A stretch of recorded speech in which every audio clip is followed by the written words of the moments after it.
தேவகரம் என்னை நடத்திடுமே, தேவகரம் என்னை தாங்கிடுமே, தேவகரம் என்னை நடத்திடுமே, தேவகரம் என்னை தாங்கிடுமே.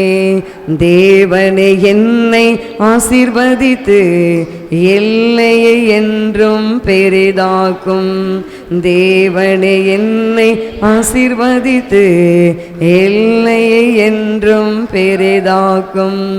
ஆமென். 1 நாளாகும் புஸ்தகம் 4ஆம் அதிகாரம் 10ஆம் வசனத்தை நாம் வாசிக்கலாம்.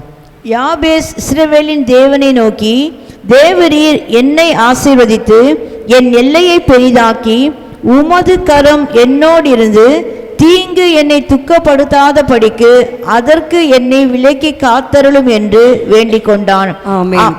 அவன் வேண்டிக் கொண்டதை தேவன் அருளினார். போதும். வேண்டிக் கொண்டதை தேவன் அருளினார். நம்முடைய தேவன் ஜெபத்திற்கு பதில் கொடுக்கிற தேவன்.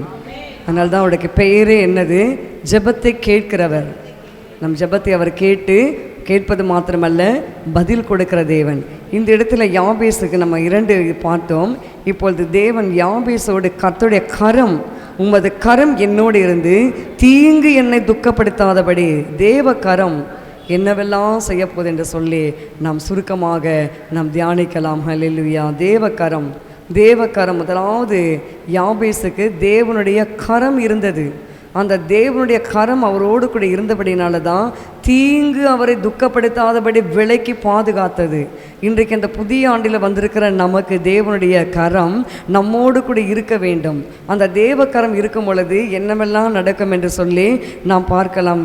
வாசிங்க, யாத்திராம புஸ்தகம் 14ஆம் அதிகாரம் 15ஆம் வசனத்தை வாசித்து பாருங்க. யாத்திராம புஸ்தகம் 14ஆம் அதிகாரம் 15ஆம் வசனம். அப்பொழுது கர்த்தர் மோசேயை நோக்கி, நீ என்னிடத்தில் முறையிடுகிறது என்ன? புறப்பட்டு போங்கள் என்று இஸ்ரவேல் புத்திரருக்கு சொல்லு. நீ உன் கோலை ஓங்கி உன் கையை சமுத்திரத்தின் மேல் நீட்டி சமுத்திரத்தை பிளந்துவிடு. அப்பொழுது இஸ்ரவேல் புத்திரர் சமுத்திரத்தின் நடுவாக வெட்டாந்தரையிலே நடந்து போவார்கள். ஆமென். 15:6 வாசிங்க. யாத்திராம புஸ்தகம். வலது கரம் பலத்தினால் மகத்துவம் சிறந்திருக்கிறது. கர்த்தாவே, உம்முடைய வலது கரம் பகைஞனை நொறுக்கிவிட்டது. ஆமென். 14:15 நாம் என்ன வாசித்தோம்? அப்பொழுது கர்த்தர் மோசேயை நோக்கி, நீ என்னிடத்தில் முறையிடுகிறது என்ன? புறப்பட்டு போங்கள் என்று இஸ்ரவேல் புத்திரருக்கு சொல்லு. அப்போ இஸ்ரவேல் ஜனங்கள் வராங்க எகிப்திலிருந்து.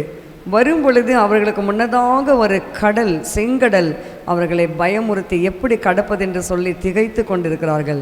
அந்த நேரத்தில் தான் என்ன நடக்குது பாருங்க. மோசே கர்த்தரை நோக்கி என்ன செய்கிறாரு? நீ என்னிடத்தில் முறையிடுகிறது என்ன? மோசே, நீ ஏன்ட்ட முறையிடுற? உன் கையில் என்ன இருக்கோ அதை நீ என்ன பண்ணு? அதை சமுத்திரத்துக்கு நேராக நீட்டு. அப்போ தேவ கரம் முதலாவது நம்முடைய வாழ்க்கையில் இருக்கிற தடைகளை கர்த்தரை உடைத்து போட போகிறார். என்னென்ன தடைகள் இந்த புதிய ஆண்டில் நீங்கள் முன்னேறி போக முடியாதபடி, நம்முடைய குடும்பத்தில் ரட்சிப்பு இல்லாதபடிக்கு தடைகள் இருக்கிறதோ அந்த தடைகளை கர்த்தர் நீக்கி போட போகிறார். பென்சிலையாபதருடைய குடும்பத்திற்காக அதிக நாள் ஜெபித்து கொண்டு வந்தோம். ஏறக்குறைய அந்த தம்பிக்கு 26 ஆண்டுகள் ஆகிவிட்டது. அப்போ நான் கோர்ட்டு விஷயமாக கோர்ட்டு முடிச்சுட்டு ஒரு சரியான ஒரு மதியான டைம், அது எனக்கும் பசி. அந்த இடத்துல ஒரு டீ மாத்திரம் நானும் மேரி அம்மானு என் கூட ஜெயமேரி அம்மா நாங்கள் இப்போ 2 பேரும் தான் கோர்ட்டுக்கு போனோம். போயிட்டு நாங்கள் ரிட்டன் வரும்போது எனக்குள்ள ஒரு பாரம், நம்ம இப்படி தானே வரோம், சரி இந்த அம்மா கூட இருக்கிறாங்களே நம்ம போயிட்டு. அப்போது பிரதர் அப்போ வேறு இடத்துல இருந்தார் நினைக்கிறேன். எந்த இடத்துல இருந்தீங்க? அப்போது பட்டாளத்தில் இல்லைங்களா? இல்லை, வடமலை ஸ்ட்ரீட் வசந்த் தேட்டர் அங்கே இருந்தார். அப்போ எனக்கு இடத்தையும் மறந்து போயிட்டேன். சரி, கேட்டு எப்படியாவது போயிடலாம் அப்படின்னு சொல்லிட்டு பசங்களுக்கு ஃபோன் பண்ணேன். ஆண்டி, நாங்கள் வீட்டில் தான்மா இருக்கிறோம். நாங்கள் அப்படியே அங்கேயே இருங்க, நான் வரேன் அப்படின்னு. கோர்ட்டை முடிச்சு பசி ஒரு பக்கம், மயக்கம், ஆனாலும் ஆத்தும தாகம். இந்த வாலிப பிள்ளைகளை ஏன் தடை, என்ன தடை அப்படின்னு இன்றைக்கி போய் 2ல் 1 அந்த பயணங்களை கேட்டுட்டு நம்ம ஜாம் பண்ணிவிட்டு நம்ம என்ன செய்யணும்? ஞானசானத்துக்கு ஆயத்தப்படுத்திட்டு வரணும் அப்படின்னு சொல்லி போனோம். அவங்க 2 பேர் இருந்தாங்க. ஜெபம் பண்ணி சத்தியத்தை சொல்லி எல்லாம் வந்துட்டோம்.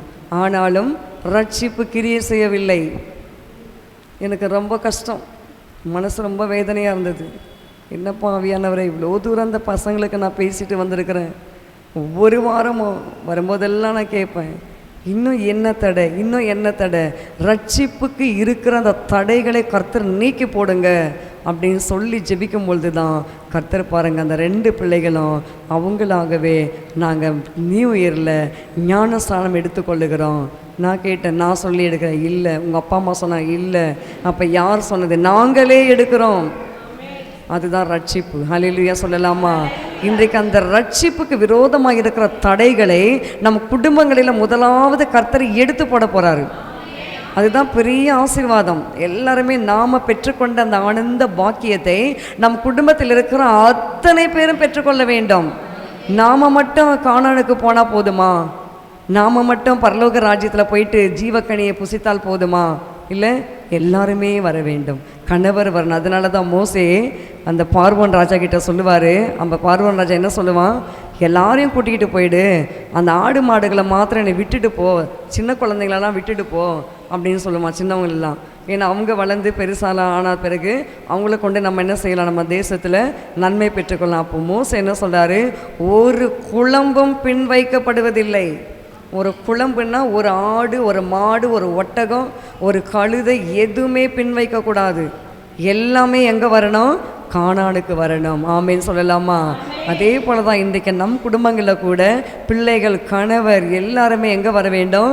கானானுக்கு வர வேண்டும். அந்த கானானுக்கு வர வேண்டுமானால் நம்முடைய வாழ்க்கையில் முதலாவது ரட்சிப்புக்கு விரோதமாக இருக்கிற தடைகளை கர்த்தர் உடைத்து போட போகிறார். அதுதான் தேவக்கரம். அந்த தேவக்கரம் நம்மோடு கூட இருக்குமானால் அந்த ரட்சிக்கக்கூடாதபடிக்கு அவருடைய கரம் குறுகி போகவில்லை. ஏசாயா தீர்க்கதரிசி புஸ்தகம் வாசித்து பாருங்க. என்னுடைய கரம் ரட்சிக்கக்கூடாதபடிக்கு என் கரம் எப்படி இல்லை?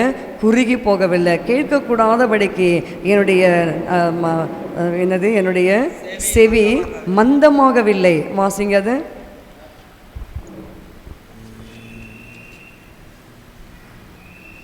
ஐம்பத்தி 9ஆம் அதிகாரம் 1ஆம் வசனம். ஏசாயா 59:1. இதோ ரட்சிக்க கூடாதபடிக்கு கர்த்தருடைய கை குறுகி போகவும் இல்லை, கேட்கக்கூடாதபடிக்கு அவருடைய செவி மந்தமாகவும் இல்லை. ஆமென். ரட்சிக்க கூடாதபடிக்கு கர்த்தருடைய கை குறுகி போகவில்லை. அதனால தான் யாபேஸ் ஐயா ஜெபிக்கிறாரு, தேவரீர் உம்முடைய கரம் என்னோடு கூட இருக்கட்டும் ஐயா. அந்த கரம் இருக்கும்போது தீங்கு என்னை துக்கப்படுத்தாது.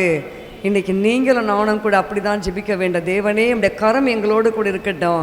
ரட்சிக்கக்கூடாதபடிக்கு உம்முடைய கை என்ன பண்ணவில்லை? குறுகி போகவில்லைப்பா. கேட்கக்கூடாதபடிக்கு உம்முடைய செவிகள் மந்தமடையவில்லை. இன்றைக்கு உங்கள் குடும்பங்களில் இந்த ஆண்டு 2026 குடும்பங்களில் கர்த்தர் முதலாவது ரட்சிப்பை கொடுக்க போகிறாரு. அதனால தான் பிரதர் தப்பிச்சிட்டாரு.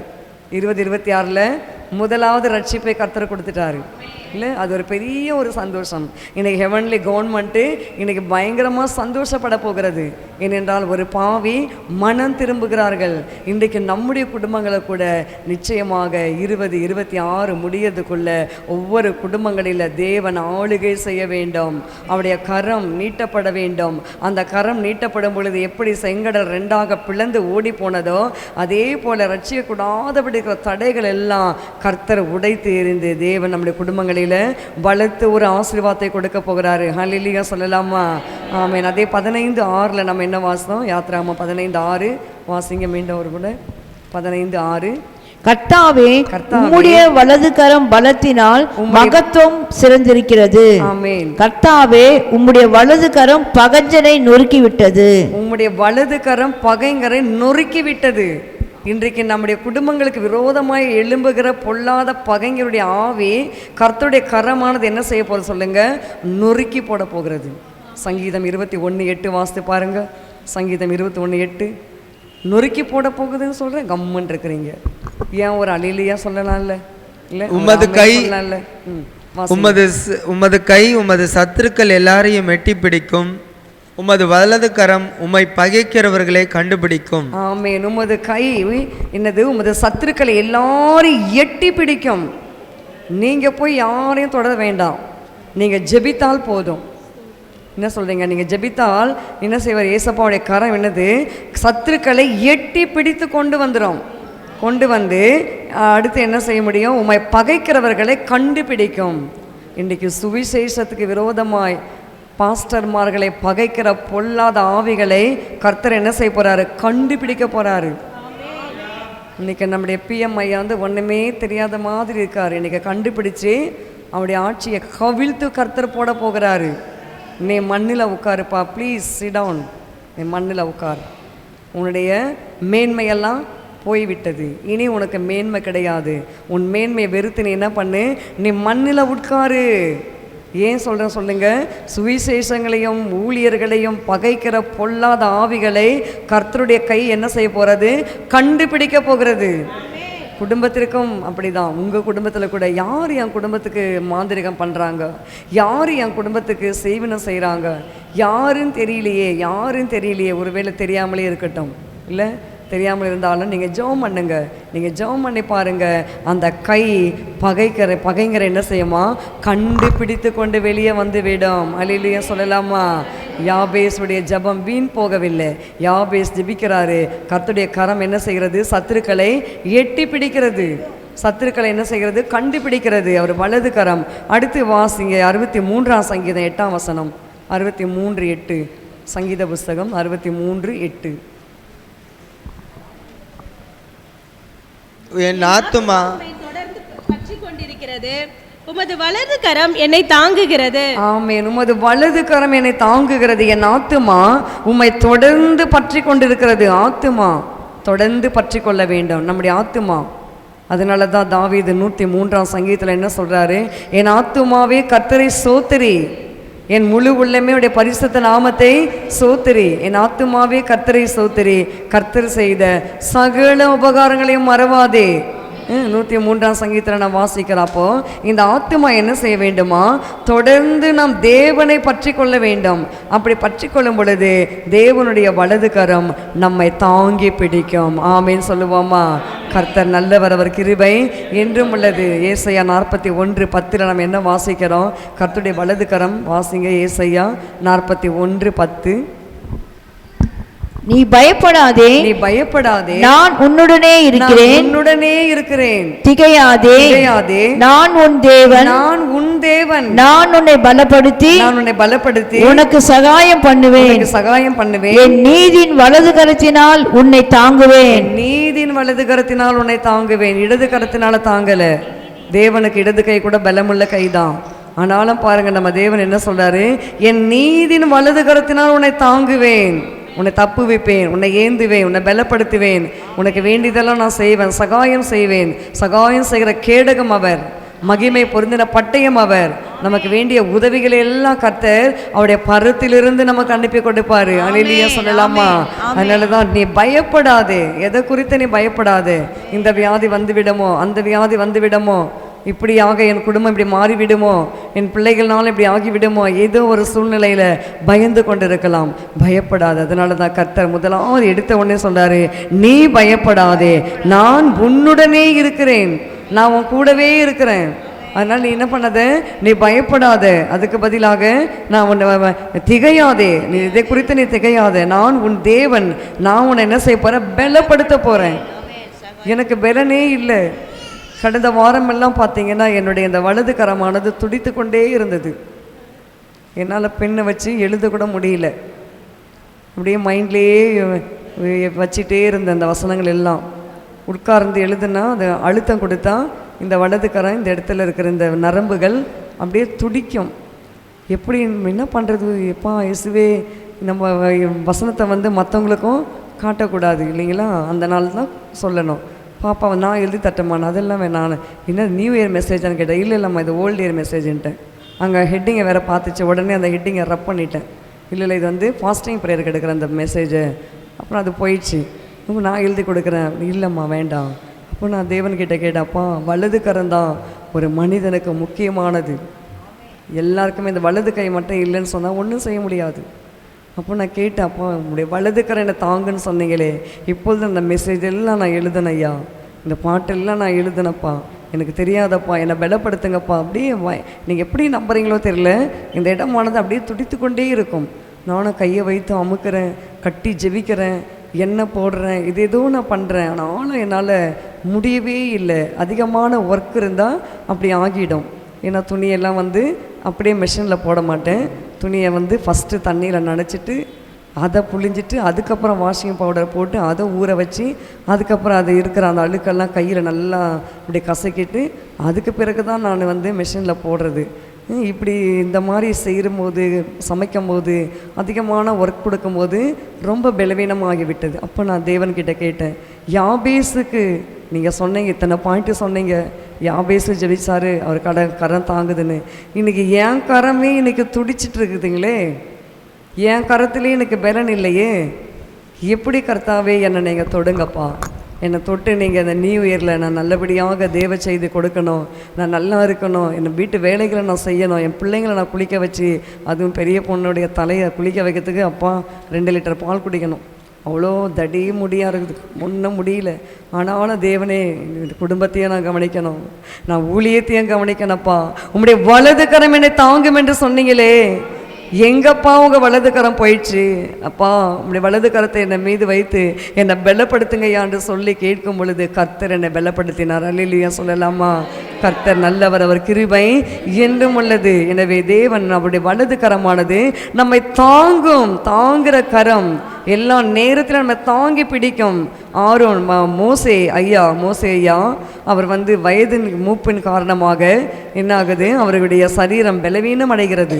பலவீனம் அடைந்தபடினால அவரால் முன்போல ஜெபிக்க முடியவில்லை. அப்போ முன்போல ஜெபிக்க முடியாதபடினால அவர் மிகவும் சோர்ந்த நேரத்தில் மோசேவுடைய கைகளை தாங்கி பிடிப்பதற்கு ஊரும் ஆரோனும் இருந்தார்கள். ஆமேன்னு சொல்லுவோமா? அந்த வசனத்தை எடுத்து வாசிங்க. மோசே கைகள் தளர்ந்து போன நேரத்தில் ஊரும் ஆரோனும் அந்த மோசேயுடைய கரங்களை தாங்கி பிடித்தார்கள். அப்பொழுது அமலேக்கியர்கள் அவர்கள் என்ன செய்தார்கள், தோற்று ஓடி போனார்கள்.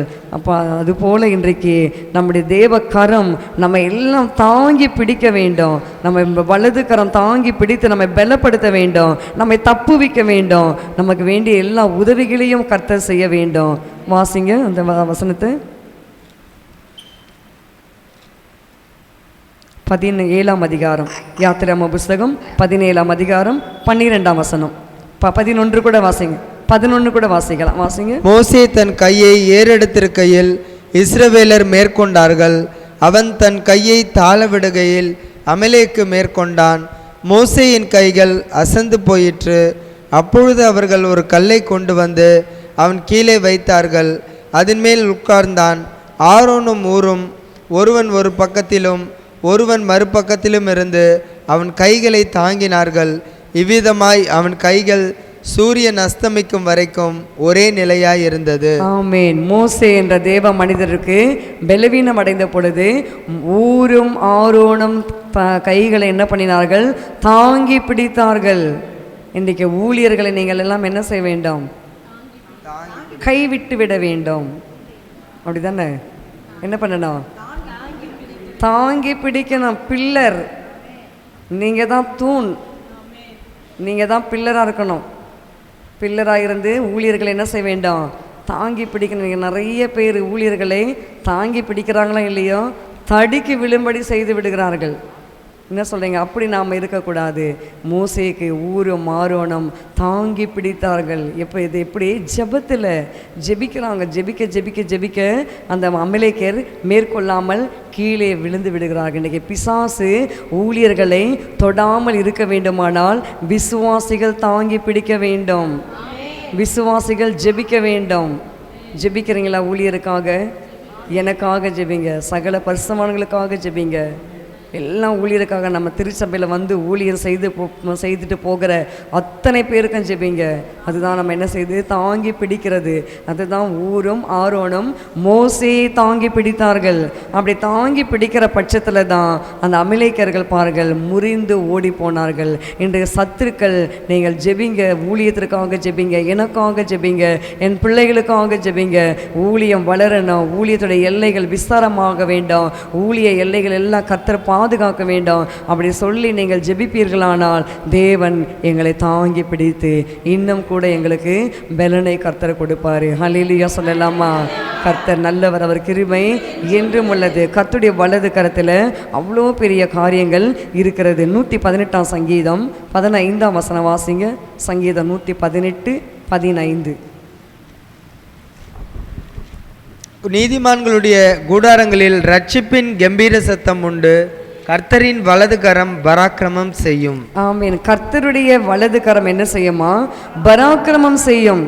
அதனால தான் கிதியோனுக்கு கர்த்தர் சொல்றாரு, பராக்கிரமசாலியே நான் உன்னோடு கூட இருக்கிறேன்.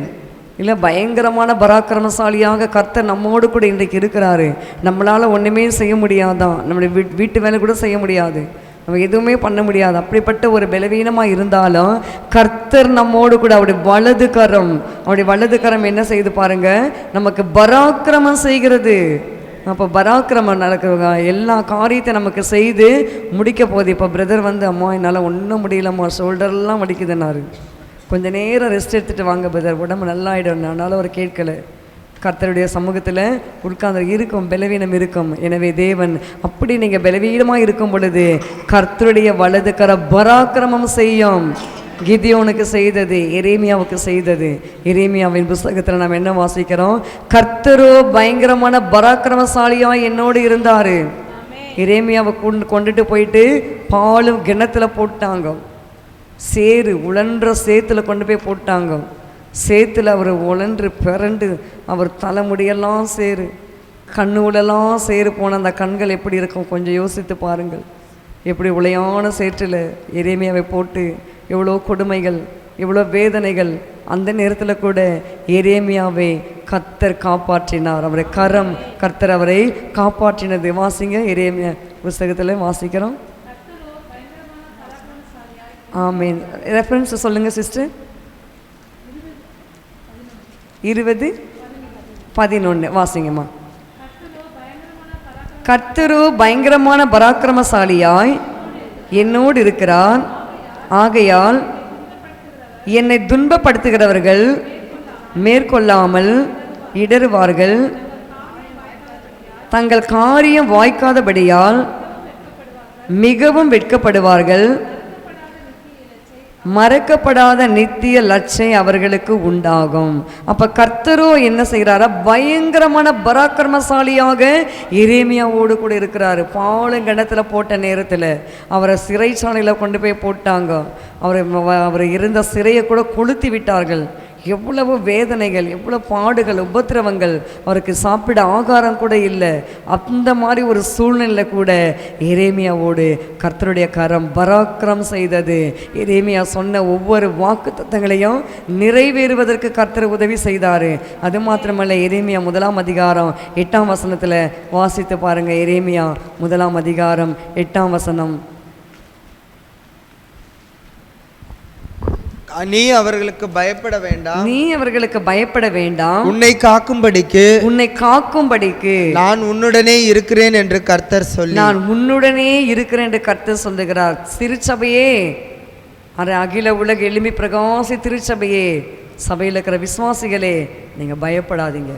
இந்த புதிய ஆண்டு எப்படி இருக்குன்னு சொல்லி நீங்கள் பயப்படாதீங்க. கர்த்தர் உங்களோடு கூட இருந்து உங்களை காக்கும்படிக்கு, காக்கும் கரம், காக்கும் கரங்கள் உண்டெனக்கு, காத்திடுவார் கிருபையாலே, காக்கும் கரங்கள் உண்டெனக்கு, காத்திடுவார் கிருபையாலே.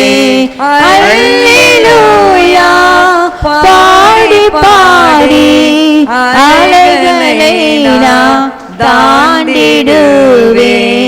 அல்லேலூயா பாடி பாடி அலைகளை நான் தாண்டிடுவேன். நம்புவேன் இயேசுவை, நம்புவேன் இயேசுவை, நம்புவேன் இயேசுவை, நம்புவேன் இயேசுவை. காக்கும் கரங்கள் எரேமியாவோடு கூட இருந்தது. இன்றைக்கு திருச்சபையோடு ஒவ்வொரு பிள்ளைகளோடு தேவனுடைய கரம், காக்கிற கரம், அந்த காக்கும் கரத்தினால நம்ம எல்லாம் அவர் மூடி மறைத்து அவர் காக்க போகிற. தீங்கு துக்கப்படுத்தாதபடி எந்த தீங்கு இனிமேல் வராது. ஒருவேளை தீங்கு வருகிற சூழ்நிலை வந்தாலும் அந்த தீங்கையெல்லாம் தேவன் நன்மையாக மாற பண்ணுவார். நேற்று 1ஆம் தேதி நினைக்கிறேன், 2ஆம் தேதி சாயங்காலம் நாங்கள் இங்கே உட்கார்ந்து என்ன செய்து கொண்டோம், ஞானசான கவுன்சில் தம்பிங்க 2 பேர் வந்தாங்க. அவங்களுக்காக கவுன்சில் கொடுத்துட்டு இருந்தேன். கொடுக்கலான்னு அப்போ தான் உட்காரும்போதே ஒரு பிரதர் மறைமலை நகர்லேருந்து பார்க்க வந்தார். ஐயா இருக்கும்போது இப்படிலாம் இருந்துச்சு அப்படி இப்படின்னு சொல்லி கொஞ்சம் நேரம் பேசிகிட்டு இருந்தார். அவங்கள அனுப்பிட்ட பிறகு மீண்டும் பிள்ளைகளுக்கு ஆலோசனை கொடுக்கலாம் என்று சொன்னால் இந்த கேஸு போட்டவங்க திடீரென்று உள்ளே வந்தார்கள். வந்து சிஸ்டர் உங்ககிட்ட பேசணும். சரி வாங்க பேசலாம். என்ன பேச போகிறாங்களோ தெரியலன்ட்டு போய் உட்காந்து, February மாதத்துலேருந்து இந்த இடத்துல நீங்கள் சபை நடத்தாதீங்க, எங்களுக்கு காலி பண்ணி கொடுத்துருங்க.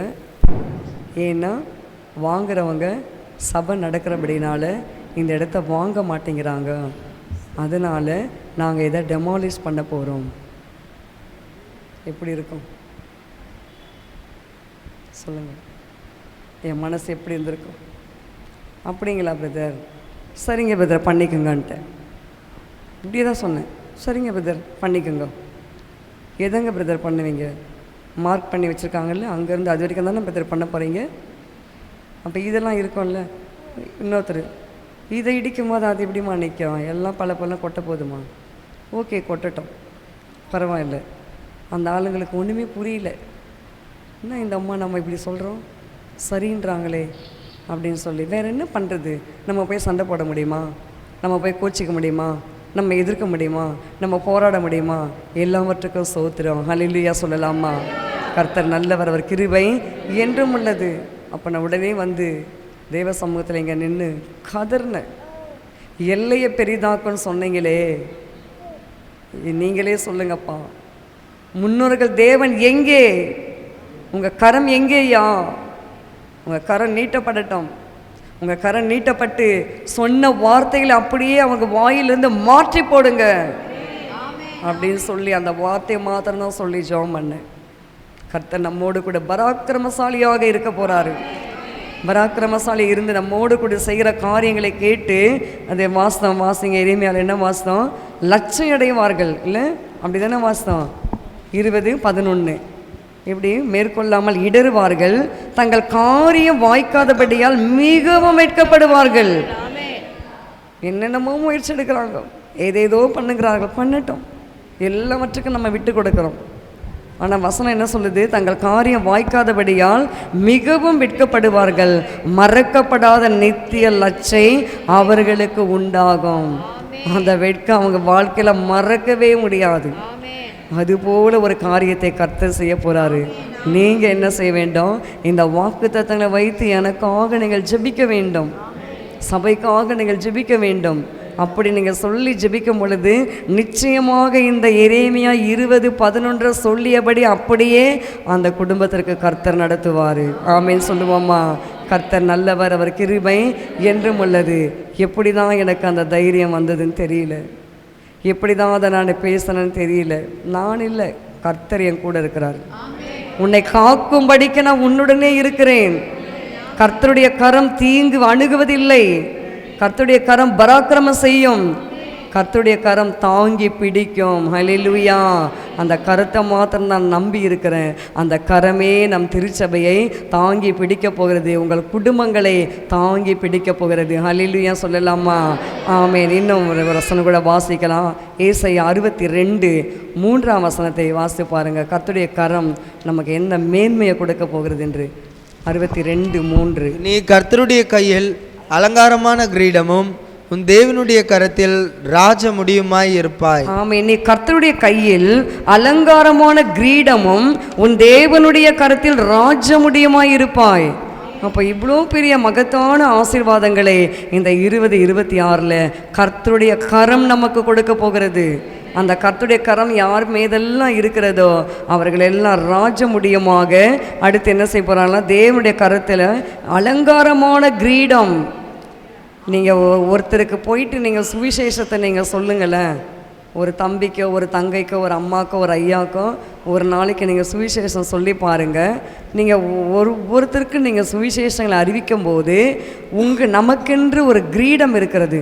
அந்த கிரீடத்தில் ஒரு முத்தை எடுத்து ஏசையா அதை அப்படியே பதிச்சு வைப்பார். அதுதான் அலங்காரமான கிரீடம். அந்த கிரீடம் எம்டியாக இருக்கும். இப்போ நீங்கள் சுவிசேஷத்தை நீங்கள் அறிவிக்க ஒரு நாளைக்கு ஒருத்தருக்கு சொன்னீங்கன்னா அந்த கிரீடத்தில் ஒரு முத்து அவர் எடுத்து அதை ஒட்டுவார். இப்போல்லாம் இந்த நாட்களில் இருக்கு இல்லையா, கம்மு க்ளூ எல்லாம் இருக்கு இல்லைங்களா, அந்த மாதிரி ஏசப்பா அவர் எத்தனையோ ஆண்டுகளுக்கு முன்னதாக கிரீடத்தை ஆயத்தப்படுத்தி அதை வைத்திருக்கிறாரு. சுவிசேஷம் யாருக்கெல்லாம் நம்ம சொல்லுகிறோமோ அந்த நேரத்துலலாம் கணக்கு வைத்து ஒவ்வொரு நாளுக்கும் ஒவ்வொரு முத்து வைப்பார். அப்போ நீங்கள் எப்படி அலங்காரமான கிரீடமாக இருக்க போகிறீங்களா, இல்லை நான் என் குடும்பம் வரைக்கும் போதும், நாங்கள் வரோம், சபைக்கு வரோம், காணிக்க போடுறோம், தசமபாகம் கொடுக்குறோம், நாங்கள் ஜெபிக்கிறோம், ஆமீன்னு சொல்கிறோம், போயிட்டே இருக்கிறோம் அப்படின்னா உங்கள் கிரீடம் எப்படி இருக்கும் சொல்லுங்கள்? எம்டி, பிளெயினாக இருக்கும். அதில் எந்த விதமான டெக்கரேஷன் இருக்காது. அப்போ உங்களுக்கு அலங்காரமான கிரீடம் வேண்டுமானால் நீங்கள் என்ன செய்ய வேண்டும்? சுவிசேஷங்களை நீங்கள் அறிவிக்க வேண்டும்.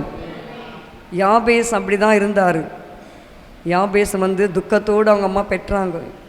துக்கத்தோடு பெற்றாலும் யாபேஸ் தன் சகோதரரை பார்க்கல கனம் பெற்றவனாக இருந்தான். இல்லை, அந்த முந்தின வசனத்தை நம்ம வாசிங்க. அது 1 நாளாகமம். யாபேஸ் தன் சகோதரரை பார்க்கிலும் கனம் பெற்றவனாயிருந்தான். அவன் தாய் நான் துக்கத்தோடே அவனை பெற்றேன் என்று சொல்லி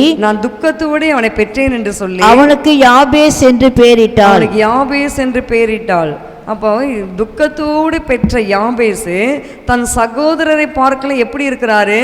கனம் பெற்றவராக இருக்கிறார். ஏன்? கர்த்தருடைய கரம் யாபேசோடு கூட இருந்தது. அதனால தான் சகோதரை பார்க்கலாம் அவர் கனமுள்ளவராக இருக்கிறாரு.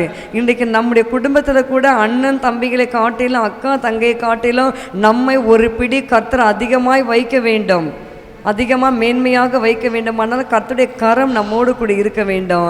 கர்த்தருடைய கரம் இருப்பது மாத்திரமல்ல, நாம் யாபேசை போல நாம் ஜெபிக்க வேண்டும். யாபேசு ஜெபிக்கிற பழக்கம் உள்ளவர், டெய்லி ஜெபம் பண்ணுவார். நீங்கள் கூட என்ன பண்ணணும்? தினந்தோறும் ஜெபிக்க வேண்டும். ஒரு நாள் கூட டெய்லி எவ்ரிடே நம்ம என்ன செய்யணும்? ஜெபம் பண்ணிக்கிட்டே இருக்கணும், நம்ம வேதம் வாசிட்டே இருக்கணும். ஞானஸ்தானம் எடுக்கிற பிள்ளைகள் நீங்கள் என்ன செய்யணும்? தினமும் ஜெபிக்கணும். நேற்று கூட நான் சொன்னேன், தினமும் ஜெபிக்கணும். ஒரு நாளைக்கு ஒரு அதிகாரமாக நம்ம என்ன செய்ய வேண்டும்? வேதத்தை வாசிக்க வேண்டும். வேதம் வாசிக்கிற பழக்கம் உள்ளதான். வேதம் வாசித்தீர்களா அப்படின்னு நம்மளே ஒரு கேள்வி கேட்டுக்கொண்டு வேதத்தை என்ன செய்ய வேண்டும்? வாசிக்க வேண்டும். அப்படி இருக்கும்பொழுது தேவனுடைய கரத்தில் நாம் ராஜமுடியாக இருப்போம். அலங்காரமான கிரீடமாக கர்த்தர் நம்மை மாற்றுவார். அப்படி மாற்ற வேண்டுமானால் சில காலங்கள் நாம் கர்த்தருடைய கரத்தில் நாம் அடங்கி இருக்க வேண்டும். 1 பேதுரு புஸ்தகத்தில் நாம் வாசிக்கிறோம் 5ஆம் அதிகாரம் 6ஆம் வசனத்தை வாசித்து பாருங்கள். 1 பேதுரு 5:6. ஆகையால் ஏற்ற காலத்திலே தேவன் உங்களை உயர்த்தும்படிக்கு அவருடைய பலத்த கைக்குள் அடங்கியிருங்கள். ஆமேன். ஏற்ற காலத்திலே தேவன் நம்மை உயர்த்தும்படிக்கு அவருடைய பலத்த கைக்குள் அடங்கி இருக்க வேண்டும். நம்ம அப்படி அடங்கியிருக்கும் பொழுது ஏற்ற காலம் என்று ஒன்று வரும். அந்த ஏற்ற காலத்தில் தேவன் நம்ம என்ன செய்வாரா? உயர்த்தி வைப்பார். ஹல்லேலூயா சொல்லலாமா? யாபேஸ் அவங்க அம்மா திட்டுறாங்க, அவங்க சகோதரன் திட்டியிருப்பான். ஏன் தான் இது இங்கே பிறந்துச்சோ இந்த வீட்டில், எதுக்கு தான் இந்த மாதிரி நம்ம குடும்பத்தை இப்படிலாம் பண்ணுதுன்னு எத்தனையோ வசை சொற்கள் யாபேஸை அவங்க அம்மா சகோதரர்கள் திட்டி இருக்கலாம். அதையெல்லாம் யாபேஸ் பொருட்படுத்தாதபடி தேவனையே நோக்கி பார்த்தார். தேவனையே நோக்கி பார்த்து ஜெபம் பண்ணிக்கிட்டே இருந்தார். அப்படி ஜெபம் பண்ணிட்டு அதான் ஏற்ற காலம். அந்த ஏற்ற காலம் வர்ற வரைக்கும் யாபேஸ் என்ன பண்ணார்? பலத்த கைக்குள்ளே அடங்கி இருக்கிறாரு. இன்றைக்கு நாம் கூட நமக்கு ஒரு ஏற்ற காலம் வர்ற வரைக்கும் நம்ம எப்படி என்ன பண்ண வேண்டும்? தேவ கரத்தை நாம் அடங்கி இருக்க வேண்டும். இன்னும் நமக்கு ஒன்றும் நடக்கலையே, இந்த வருஷம் கூட நடக்கலையே, இன்னும் எதுவும் செய்யலையே, இருக்கட்டும், அந்த ஆதங்கம் நமக்கு வேண்டும் தான். ஆனாலும் நம்ம என்ன செய்ய வேண்டும், தேவ கரத்தில் நம்ம அடங்கி இருக்கும் பொழுது ஏற்ற காலத்தில் அவர் நம்மை உயர்த்துவார். நம்ம உயர்த்தி கண்மலை மேலே வைப்பார். அந்த உயர்வு இருக்க பாருங்க. அதனால தான் யாபேஸ் சொல்கிறாரு, யாபேஸ் தீங்கு துக்கப்படுத்தாதபடி தேவரே உம்முடைய கரம் என் கூட இருந்துச்சப்பா, நான் கனமுள்ளவனாய் நான் மாறிவிட்டேன்ப்பா. கனமற்று நம்ம அனாவசியமாக நம்ம எல்லாம் அலட்சியமாக நினைத்த யாபேஸை கர்த்தர் என்ன பண்ணார், அலங்காரமான கிரீடமாக மாற்றி விட்டார். ராஜமுடியாக கர்த்தருடைய கரத்தில், அதுவும் யாருடைய கரத்தில், கர்த்தருடைய கரத்தில். அந்த கர்த்தருடைய கரத்தில் நம்ம ராஜமுடி கிரீடம் அலங்காரமான கிரீடமாக மாற வேண்டுமானால் நாம் தேவ கரத்தில் எப்படி இருக்க வேண்டும், அடங்கி இருக்க வேண்டும். எப்பொழுது உயர்த்துவீங்க, எப்போ உயர்த்துவீங்கன்னு நான் கூட ஆரம்ப நாட்களில் அவ்வளோ பேச்சு பயங்கரமாக திட்டுவாங்க ஆண்டி, காரணமே இருக்காது. காலையிலேருந்து சாயங்காலம் வரைக்கும் உழைச்சிக்கிட்டே இருப்பேன், ரெஸ்ட்டே எடுக்க மாட்டேன். அந்த ரெஸ்ட்டுன்னு வர நேரத்தில் கூட நான் என்ன பண்ணுவேன், பைபிளை வாசிப்பேன். அந்த ரெஸ்ட்டுன்னு வர நேரத்தில் நான் என்ன பண்ணுவேன், ஜெபம் பண்ணுவேன். இப்படி தான் என்னுடைய வாழ்க்கை வாலிபத்தில் ஓடிக்கொண்டிருந்தது. அப்படி இருக்கும்போது பயங்கர பேச்சு இருக்கும், பயங்கரமாக இருக்கும், தேவையில்லாத பேச்சுகள். அப்படியே இருதயம் நொறுங்கும். அந்த இருதயம் நொறுங்கி மொட்டை மாடியப்போ நம்ம கட்டி முடிக்கலை, அந்த மொட்டை மாடியில் போயிட்டு அப்படியே கண்ணீர் வடிப்பேன். அந்த மொட்டை மாடி சாட்சி அவ்வளோ நான் அப்போ கேட்பேன். ஒரு நாள் கேட்டேன், ஏன் ஏசப்பா காலையிலேருந்து இரவு வரைக்கும் இவ்வளோ உழைச்சி இவ்வளோ உண்மையாக இருக்கிறேன், இவ்வளோ திட்டுறாங்களே, எப்படி இது இவ்வளோ ஒரு இது இல்லை. அந்த திட்டுதல், அந்த உடைப்பு, அந்த உருவாக்குதல் இன்றைக்கு என்னை ஊழியக்காரியாக கர்த்தர் வைத்திருக்கிறாரு. எல்லாரும் சொன்னாங்க, என்னோட சேர்ந்து ட்ரைனிங் எடுத்த பிள்ளைகள், யங் கேர்ள்ஸுங்க. அப்போ அவங்க சொல்லுவாங்க, அக்கா எப்படி தான்க்கா நீங்கள் தாங்குறீங்க? ஐயோ நாங்கள்லாம் தாங்க மாட்டேங்க்கா, நாங்கள் எங்கள் வீட்டுக்கு போக போகிறோம். எத்தனையோ வாலிப பிள்ளையை நான் தடுத்த நிறுத்தி வச்சேன். போகாதீங்க, அவங்க திட்டத்தை பார்க்காதீங்க, அடங்கிருங்க, கர்த்தர் உங்களை உயர்த்துவார், கர்த்தர் உங்களை மாற்றுவார்னு. இன்றைக்கி அப்படிப்பட்ட பிள்ளைகள் எல்லாம், பெண் பிள்ளைகள் எல்லாருமே இன்றைக்கு திருச்சபையுடைய தலைவிகளாக கர்த்தர் வைத்திருக்கிறாரு. நான் கேள்விப்படுறேன், இவனை ஒரு பாஸ்டரை திருமணம் செய்து கொண்டு நான் சபை ஊழியம் செய்கிறேன். நான் அன்னைக்கு அந்த பிள்ளைங்க கோச்சிக்கிட்டு ஓடிட்டு இருந்தால் இன்றைக்கி இருப்பாங்களா? அப்படி மற்றவர்களுக்கு ஆலோசனை சொல்கிற அளவுக்கு தேவன் என்ன பண்ணார், என்னை பக்குவப்படுத்தினார். ஏன் அவ்வளோ வார்த்தைகள், பக்குவப்படுத்தி ஒரு நாளைக்கு கர்த்தர் நம்ம உயர்த்துவார், ஒரு நாளைக்கு உயர்த்துவார். பலத்த கையில் நம்ம என்ன செய்ய வேண்டும், அடங்கி இருக்க வேண்டும். ஹல்லேலூயா சொல்லலாமா? இன்றைக்கு தேவ சமூகத்தில் அடங்கியிருந்தோம். தேவனுக்கு, தேவனுடைய ஊழியர்களுக்கு நாம் என்ன செஞ்சோம், கீழ்ப்படிந்திருந்தோம். கர்த்தர் நம்மை மாற்றினார். இன்றைக்கு நீங்கள் கூட உங்களுக்கு ஒரு ஏற்ற காலம், வாலிப தம்பிமார்கள், வாலிப தங்கைமார்கள், உங்களுக்கு ஒரு ஏற்ற காலம் வர்ற வரைக்கும் நீங்கள் என்ன செய்ய வேண்டும், தேவனுடைய கரத்தில் நீங்கள் அடங்கி இருக்க வேண்டும். அப்படி நம்ம அடங்கி இருக்கும் பொழுது தேவன் பாருங்க, யாபேசுக்கு கொடுத்த அந்த ஆசீர்வாதங்களை இன்றைக்கு நம்முடைய வாழ்க்கையில் கர்த்தர் கொடுப்பார். ஆமேன்னு சொல்லலாமா? கர்த்தர் நல்லவர், அவர் கிருபை என்றும் உள்ளது. நிச்சயமாக தேவன் சொல்கிறேன் பாருங்க, இது 2026 யாபேசின் ஜெபத்தை கேட்டது போல உங்கள் ஒவ்வொருத்தருடைய ஜெபத்தை கர்த்தர் கேட்க போகிறாரு. கேட்பது மாத்திரமல்ல, உங்களை அலங்காரமான கிரீடமும் ராஜமுடியாக கரத்தில் எடுத்து உங்களை பயன்படுத்த போகிறாரு.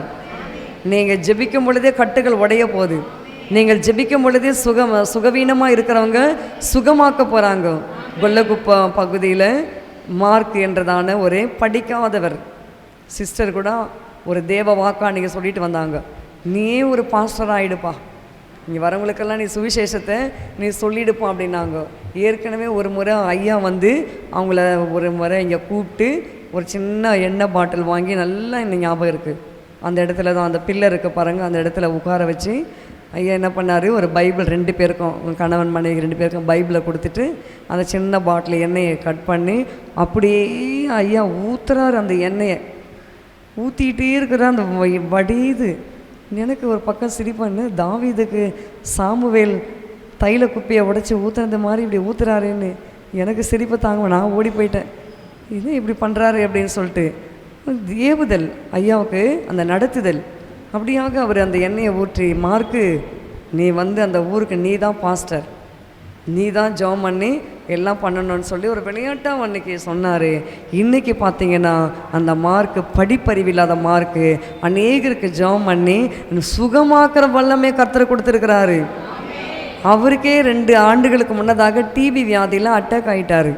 அப்போ எனக்கு ஃபோன் பண்ணார், மேடம் நான் டிபிஎம் வந்துச்சுன்னு சொல்கிறாங்க, நான் என்ன பண்ணுறது அப்படின்னாரு.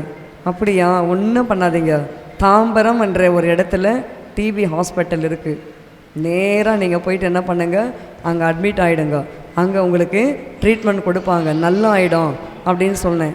அப்படியான்னு சொல்லி உடனே யாரையோ வைத்து அங்கே ஊழியம் செய்கிற பாஸ்டர் ஐயா அவருக்கு நான் சொன்னேன், பாஸ்டர் கொஞ்சம் ஹெல்ப் பண்ணுங்க, இது போல் அவர் இப்போ இருக்கார், கொஞ்சம் கொண்டு போயிட்டு அவரை அந்த ஹாஸ்பிட்டலில் சேர்த்துருங்க, அதுக்கப்புறம் நான் வந்து அவரை போய் நான் பார்க்குறேன் அப்படின்னு சொல்லி அவருக்கு சொன்னேன். அதே போல் அவரை கொண்டு போய் சேர்த்தாங்க. சில நாட்கள் அங்கே இருந்தார். நானும் போய் பார்த்தேன். பார்த்துட்டு ஜெபம் பண்ணிவிட்டு அவங்களுக்கு வேண்டிய பெட்ஷீட்டு அது இதெல்லாம் கொடுத்துட்டு வந்தோம். தேவன் ஜெபத்தை கேட்டார். அந்த வியாதியிலிருந்து கர்த்தர் அற்புதமாய் அவருக்கு விடுதலை கொடுத்தாரு. இன்றைக்கி அவர் வந்து இயேசு ஜீவிக்கிறாரு. சிஸ்டரை கேளுங்க, என்ன ஒரு உற்சாகன்றீங்க. படித்தவங்க கூட அப்படி சொல்ல மாட்டேன், படித்தவங்க கூட வெட்கப்படுவாங்க. படித்தவங்க கூட ஐயோ இவங்க என்ன அப்படி கத்தனை யாருன்னா எதனா தப்பாக எடுத்துப்பாங்களா, ஒரு மாதிரி இருப்பாங்க. படிப்பறிவில்லாத ஐயா மார்க்கு அவ்வளோ ஒரு வைராக்கியமாக அவர் பேசுகிறாரு. அவர் வீட்டை, இந்த வீடு ஏசப்பா வீடு, இது எனக்கு இல்லை, இது யாருக்கு இந்த வீடு, ஏசப்பாக்குன்னு சொல்லி அவர் அந்த வீட்டை கவர்மெண்ட்டில் கொடுக்குற அந்த நிதியில் அந்த வீட்டை கட்டி அதை டெக்கரேஷன் பண்ணி ஒரு சின்ன ஆம்ப் ஒன்று வாங்கி ஒரு மைக்கு ஒன்று போட்டு அவர் வைத்து அந்த வீட்டில் சந்தோஷமாக நடத்தி கொண்டு வருகிறாரு. நீங்கள் என்ன செய்கிறீங்க? எங்களுக்கு வர வருமானமே எங்களுக்கே பத்தலை, நாங்கள் வேறு ஆம்ப் வேறு வாங்கணும், நாங்கள் மைக்கு வேறு வாங்கணும், நாங்கள் மற்றவங்களுக்கு போய் சொல்லணும்னு நினைக்கிறீங்களா? உங்களுக்கு வருகிற வருமானத்தில் ஒரு பகுதி சுவிசேஷத்துக்கு செலவு பண்ணுங்க, சுவிசேஷங்களை அறிவிக்கிறதுக்கு தீர்மானம் எடுத்துக்கொள்ளுங்க.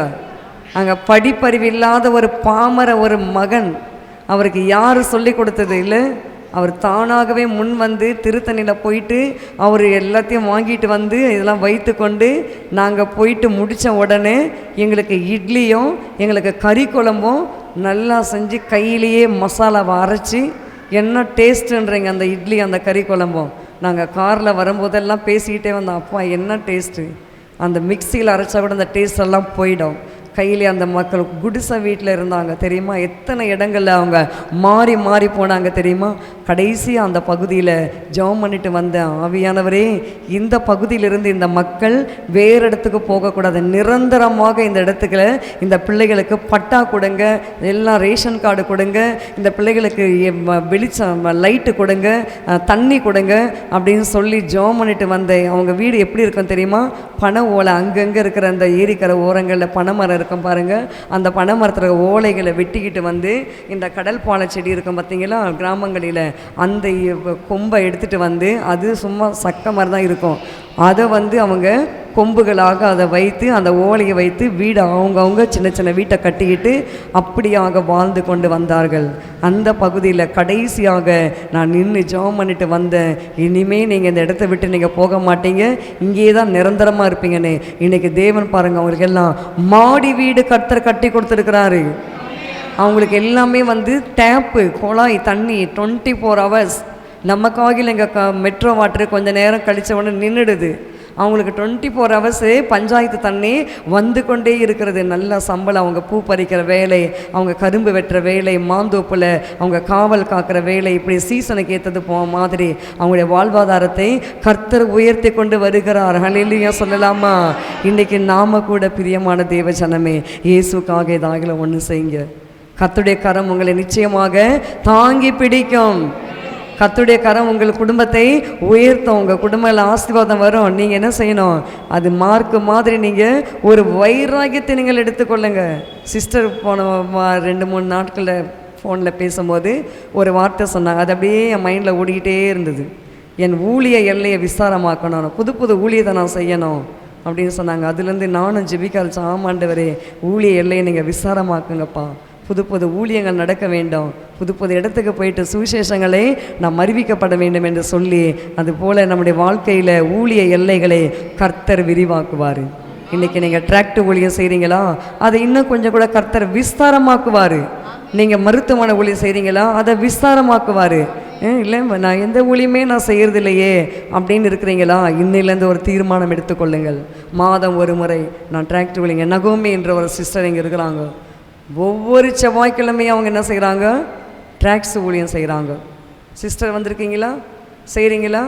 இப்போ எத்தனை பேரோட செஞ்சீங்க? 3 பேரோட செஞ்சீங்க இல்லையா முதல்ல? இப்போ எத்தனை பேரோட செய்கிறீங்க? 10 பேர். பார்த்தீங்களா? எல்லை விசாரமாயிடுச்சு. உட்காருங்கம்மா. God bless you. 3 பேரோட அவங்க சேர்ந்து ஒவ்வொரு செவ்வாய்க்கிழமையும் டிராக்டர் ஒளி எடுத்துகிட்டு என்கிட்ட சொல்லுவாங்க ஃபோனில், அம்மா நான் இந்த ஊருக்கு போனேன், நான் இந்த இடத்துக்கு போனேன். God bless you. கர்த்தர் என்ன செய்வார்? ஊழிய எல்லை விசாரமாக்குவார். நாம் என்ன பண்ணிட்டு இருக்கிறோம்? நீங்கள் என்ன பண்ணுறீங்க? வாலிப தம்பிமார்கள் என்ன பண்ணுறீங்க? சீக்கிரம் முடிச்சிட்டிங்கன்னா ஆமீன் போட்டனா ரொம்ப சோத்துறான்ட்டி, நாங்கள் வீட்டுக்கு போயிட்டே இருக்கிறோம் இல்லை அப்படி நம்ம நினைக்கிறோம். இருக்கட்டும், சீக்கிரம் முடிச்சிடுறேன். ஆனால் வாலிப பிள்ளைகள் இயேசுக்காக எழும்ப வேண்டும். கர்த்தருடைய கரம், யாபேசோடு இருந்த கரம் ஒவ்வொரு வாலிப பிள்ளைகள், பெண் பிள்ளைகள் மகா கூட எழும்பணும். நான் வெறும் ஐடி கம்பெனிலே வேலை பண்ணிட்டு என் குடும்பத்தையே நான் பார்த்துட்டு இருந்தால் ஆகாது. புரியுதாம்மா? வந்திருக்கீங்களா மகா? ஆமாம், தேவனுக்காக என்ன செய்யணும்? எழும்பணும். தெபோராளை போல் எழும்பணும். அம்மா ஹேனாம்மா வந்திருக்கிறீங்க, தேவனுக்காக எழும்பணும். உங்கள் வீட்டில் கர்த்தர் நிச்சயமாக இந்த ஆண்டு ரட்சிப்பை கர்த்தர் கொடுக்க போகிறாரு. பாருங்கள், அடுத்த ஆண்டு நீங்கள் குடும்பமாய் வந்து சாட்சி கொடுக்க போகிறீங்க. அதுதான் நம்மளுடைய தேவனுடைய வலது கரம் பயங்கரமாய் பராக்கிரமசாலி நம்மோடு கூட இருந்து நம்மை பாதுகாத்து நடத்த போகிறது. ஹல்லேலூயா. சங்கீத புஸ்தகம் 31:15 வாசிங்க. சங்கீத புஸ்தகம்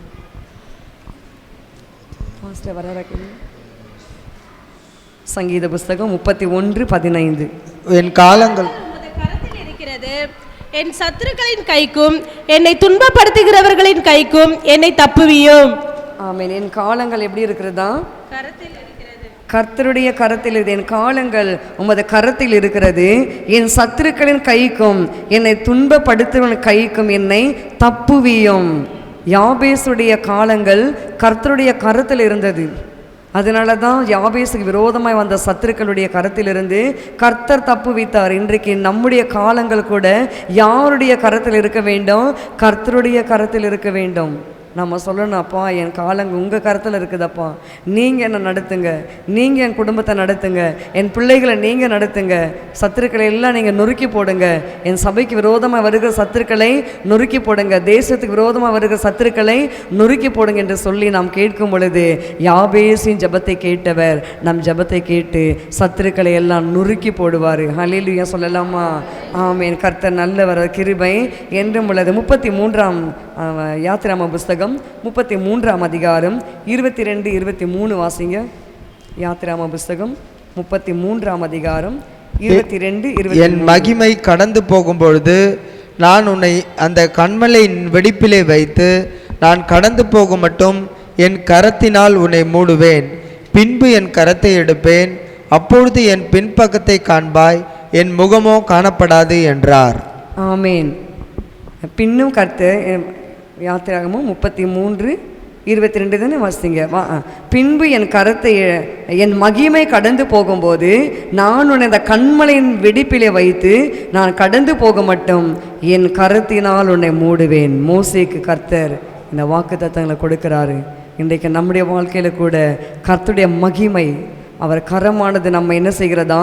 கடந்து போக மட்டும் உன்னை என் கரத்தினால் உன்னை மூடுவேன். தேவ கரம் நம் குடும்பங்களை மூடணும், நம் பிள்ளைகளை மூடணும். வாலிப பிள்ளைகளை தேவ கரம் மூட வேண்டும்.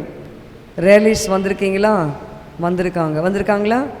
ஆமேன். தேவ கரம் என்ன செய்ய வேண்டும்? வாலிப தங்கைமார்களை, வாலிப தம்பிமார்களை என்ன செய்ய வேண்டும்? தேவக்கரம் மூடிக்கொள்ள வேண்டும். ஏன் மூடிக்கொள்ள வேண்டும்? இந்த காலம் பொல்லாத காலம். இந்த பொல்லாத காலத்தில் வாழ்ந்து கொண்டு வருகிற நம்மை கர்த்தருடைய கரம் என்ன செய்ய வேண்டுமா? மூடி பாதுகாக்க வேண்டும். ஹல்லேலூயா சொல்லலாமா? ஆமேன். கண்மலையின் வெடிப்பில் வைத்து கரத்தால் மூடுகிறேன். கண்மலையின் வெடிப்பில் வைத்து கரத்தால் மூடுகிறேன். என்ன சொல்லி பாடுவேன் என் இதய வேதனை. நான் என்ன சொல்லி பாடுவேன் என் இதய வேதனை. உமக்கு மகிமை தருகிறோம், உம்மில் தான் மகிழ்ச்சி அடைகிறோம். உமக்கு மகிமை தருகிறோம், உம்மில்தான் மகிழ்ச்சி அடைகிறோம். ஆமென். கண்மலையின் வெடிப்பில் வைத்து கண்மலையின் வெடிப்பில் வைத்து கர்த்தர் நம்ம என்ன செய்கிறாராம்? மூட போகிறாரு. ஹல்லேலூயா சொல்லலாமா? கண்மலை என்றால் இயேசுதான் கண்மலை, ஞான கண்மலை. அவர் இயேசு மீது நம்ம எல்லாம் தேவ கரமானது இயேசு மீது நம்ம எல்லாம் வைத்து தீங்கு வராதபடி, மாந்திரிகம் தொடாதபடி, வியாதி வராதபடிக்கு அவருடைய கரமானது நம்ம என்ன செய்ய போகிறதா? மூடி மறைத்து பாதுகாக்க போகிறது. உலகம், பிசாசு, மாமிசம், இச்சையின் ஆவிகள் நம் பிள்ளைகளை தொடாதபடிக்கு கர்த்தருடைய கரமானது மூடி மறைத்து பாதுகாக்கும். பிள்ளைகளை, பெண் பிள்ளைகளை கர்த்தர் பாதுகாக்க வேண்டும். இந்த நாட்களில் பெண் பிள்ளைகளுக்கு சரியான பாதுகாப்பு கிடையாது. எனவே பெண் பிள்ளைகளை வைத்திருக்கிற நாம் ஒவ்வொரு நாளும் பிள்ளைகளுக்காக நாம் ஜெபிக்க வேண்டும். கர்த்தாவே, என் பிள்ளைகளை உம்முடைய கரம் மூடட்டையா. அந்த கரம் மூடும் பொழுது நம் பிள்ளைகள் எல்லாம் தேவ பாதுகாப்புக்குள்ளாக வந்து விடுவார்கள். எனவே தேவன் தாமே இந்த நாட்களில் கர்த்தருடைய கரத்தில் பாதுகாப்பு இருக்கிறது, கர்த்தருடைய கரத்தில் அரவணைப்பு இருக்கிறது. கர்த்தருடைய கரம் தாங்கும், கர்த்தருடைய கரம் ரட்சிக்கும். அதுதான் விசேஷமான ஒரு ஆசீர்வாதம் நமக்குள்ளே இருக்கிறது. அடுத்து ஒரு வசனம் கூட வாசிக்கலாம். 49 ஆதியாகம புஸ்தகம் 49ஆம் அதிகாரம் 8ஆம் வசனத்தை வாசிங்க. ஆதியாகம புஸ்தகம். யூதாவே, சகோதரரால் புகழப்படுபவன் நீயே. உன் கரம் உன் சத்துருக்களுடைய பிடரியின் மேல் இருக்கும், உன் தகப்பனுடைய புத்திரர் உன் முன் பணிவார்கள். ஆமீன். இந்த பசங்க எல்லாம் என்ன பண்ணுறாங்க? சத்தியத்தை வந்து உட்கார சொல்லி எதுக்கு இப்போ சண்டே ஸ்கூல் போனாங்க? ஒரே கத்தின்னு இருக்குது பாருங்க, கொஞ்சம் பாருங்கப்பா. பசங்க ஒரே சத்தம் போடுறாங்க, கூப்பிட்டு உள்ளே உட்கார வைங்க. வாசிங்கம்மா 49. யூதாவே, சகோதரரால் புகழப்படுபவன் நீயே. யூதாவே, சகோதரரால் புகழப்படுபவன் நீயே. உன் கரம் உன் சத்துருக்களுடைய பிடரின் மேல் இருக்கும். அப்போ இன்றைக்கு சத்துருக்களுடைய பிடரின் மேல நம்முடைய கரம் இருக்கும். நமக்கு விரோதமாக வருகிற சத்துருக்களுடைய பிடரி என்றால் அந்த கழுத்து பகுதி. இந்த கழுத்து பகுதி ஒன்றுமே இல்லாமல் பலவீனம் அடைந்து விட்டால் அந்த சத்துரு நமக்கு விரோதமாக எழும்பவே முடியாது. அவ்வளோதான், தொங்கிடும் கழுத்து. அதனால தான் பாருங்கள், ஏதாவது வந்து இது பண்ணுறவங்க இந்த கழுத்து பகுதியை ஃபஸ்ட்டு இது பண்ணுவாங்க. அதனால தான் ஆசாரியன் கூட பாருங்கள், மிருகங்களை பலி செலுத்தும் பொழுது ஆசாரியன் முதல்ல என்ன செய்கிறாரு? தலையை கொல்றாரு. அந்த ஆடு மாடு பலி செலுத்தும் போது என்ன நடக்குது? அந்த தலையை உட்காருங்க, சின்ன பசங்க உட்காருங்க, கொஞ்சம் முடிச்சல அமைதி இருங்க. எனவே தேவன் பாருங்க, பிடரின் மேல், சத்ருவின் பிடரின் மேலே நம் கை இருக்கும்படியாக கர்த்தரை மாற்றுவார். இன்றைக்கு நீங்கள் மனம் சோர்ந்து இருக்கலாம். என் குடும்பத்தில் எவ்வளோ போராட்டம், என் குடும்பத்தில் எவ்வளோ பிரச்சனைகள், என் குடும்பத்தில் எவ்வளோ கடன்கள், என் குடும்பம் இன்னும் முன்னேறி போகவே முடியல, என் வீடு கட்டப்படவே இல்லை, என்னுடைய வருமானம் ஆசீர்வதிக்கப்படவே இல்லை, என்னுடைய காரியம் வாய்க்க பண்ணவே இல்லை, சத்ரு எப்போதும் எனக்கு விரோதமாக இருந்துகிட்டே இருக்கான் அப்படின்னு நீங்கள் இருக்கீங்களா? யூதாவின் செங்கோல், யூதாவுடைய அந்த பாருங்க, யூதாவே சகோதரரால் புகழப்படுபவன். யாபேசு தன் சகோதரனால கனமுள்ளவனாக இருந்தார். இங்கே யூதா கூட பாருங்க, சகோதரனால புகழப்பட்டு கர்த்தருடைய கரம் அந்த பிடரின் மேல் இருக்கிறபடினால தகப்பனுடைய புத்திரர் உன்முன் பணிவார்கள். நம்முடைய கர்த்தருடைய கரம் நம்மோடு கூட இருக்கும் பொழுது நம்முடைய அண்ணன் தம்பிகள், நம்முடைய அக்கா தங்கைகள், நம்மை விரோதித்தவர்கள், நம்மை பகைத்தவர்கள், நம்முடைய உறவினர்கள் எல்லாரும் என்ன செய்வார்களாம்? நம்மிடத்தில் வந்து பணிவார்கள். அப்போ கர்த்தருடைய கரம் வந்து மற்றவர்களை நம்மிடத்துல கொண்டு வந்து பட்சமாக மாற்றிவிடும், பணியும்படி நம்ம போய் வந்து என்னை எல்லாரும் யோசேப்பு வந்து அவரை போய் கேட்டார், சொப்பனம் கண்டார். சகோதரங்கள்லாம் வந்து யோசேப்பை வணங்குவது போல அது சொன்ன ஒரு நிமித்தம்தான் சகோதரர்கள் எல்லாம் எடுத்துகிட்டு போயிட்டு யோசேப்பை குழியில் போட்டாங்க, தூக்குனாங்க, விற்றாங்க, அடிமையாக கொண்டு போனாங்க. அங்கே போன இடத்துல யோசேப்புக்கு எவ்வளோ சோதனைகள், எவ்வளோ போராட்டங்கள், சிறைச்சாலை அனுபவங்கள் எல்லாம் வந்தது. ஆனால் எல்லாம் வந்த நேரத்தில் கூட பாருங்கள், யோசேப்புடைய சொப்பனம் ஒரு நாளும் மாறவில்லை. அந்த சொப்பனத்தின்படியாக சகோதரர்களை எல்லாரும் வந்து யோசேப்பை பணிந்தார்கள். இன்றைக்கு நம்முடைய வாழ்க்கையில் கூட நமக்கு விரோதமாக இருக்கலாம், உறவுகள் எழும்பலாம், சொந்தங்கள் எழும்பலாம். கர்த்தர் பாருங்க, அந்த கர்த்தருடைய கரம் நம்மோடு கூட இருக்கும் பொழுது எல்லாருமே வந்து நம்ம இடத்துல பணிந்து கொள்ளும்படியாக கர்த்தர் உதவி மாற்றி விடுவார். அல்லேலூயா சொல்லலாமா?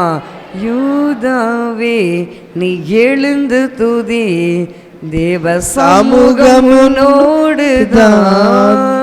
துதிப்பதற்கே நீ அழைக்கப்பட்டாய். துதி அபிஷேகம் உன்னோடுதான் யூதாவே நீ எழுந்து துதி. தேவ சமூகம் உன்னோடுதான் துதிப்பதற்கே நீ அழைக்கப்பட்டாய். தேவ சமூகம் உன்னோடுதான் யூதாவின் செங்கோல் துதியின் நாளுகை நம் தேவனின் ராஜ்யம் ராஜ்யம். அப்போ யூதா இன்னைக்கு துதிக்கிற கூட்டம்.